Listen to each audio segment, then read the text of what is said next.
জীবন আর কখনো সহজ হবে না। যত বড় হতে থাকবেন জীবন ততই কঠিন থেকে কঠিনতম হতে থাকবে। পুরুষ কখনো হঠাৎ বদলায় না, পুরুষ বদলায় ধৈর্যের বাঁধ ভেঙে গেলে, পুরুষ বদলায় মানিয়ে নেওয়ার রাস্তা ফুরিয়ে গেলে। আমার অভিযোগ কেউ শোনেনি, আমার অভিমান কেউ বোঝেনি, আমাকে কথা দিয়ে কেউ কথা রাখেনি।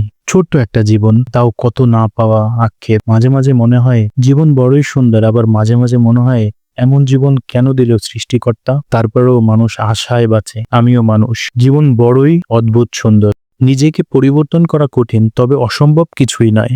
আবেগ যদি শেখায় অভিযোগ করতে, তাহলে অভিজ্ঞতা শেখাবে চুপ থাকতে। একদিন তোমাকে সব বলবো, কেন আমি পাহাড় হতে গিয়ে পাথর হলাম, পুরুষ হওয়ার চক্করে আমি কিভাবে বিসর্জন দিলাম আমার কৈশোর, কোন জাদুতে আমার দুই চোখ ভিজে না আর। একজন পুরুষ মানুষের মৃত্যু হয় তিনবার। প্রথমবার সে মরে যেদিন সে বুঝতে পারে চাইবার আর জায়গা নাই, নিজের প্রয়োজন নিজেকেই মেটাতে হবে।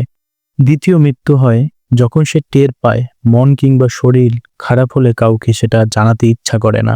আর তৃতীয় মৃত্যু যেদিন সে ঘুম থেকে জেগে দেখে আর কোথাও যাবার তাড়া নেই, কোনো কাজ নেই, শুধু অখণ্ড অবসর। জীবনে কত রকম মানুষের সাথে পরিচয় হলো, আবার কত মানুষের চেহারাটাও ভুলে গেছি। যার সাথে আমার যতটুকু পথযাত্রা লেখা আছে সে ততটুকুই রাস্তায় আমার সাথে হাঁটবে।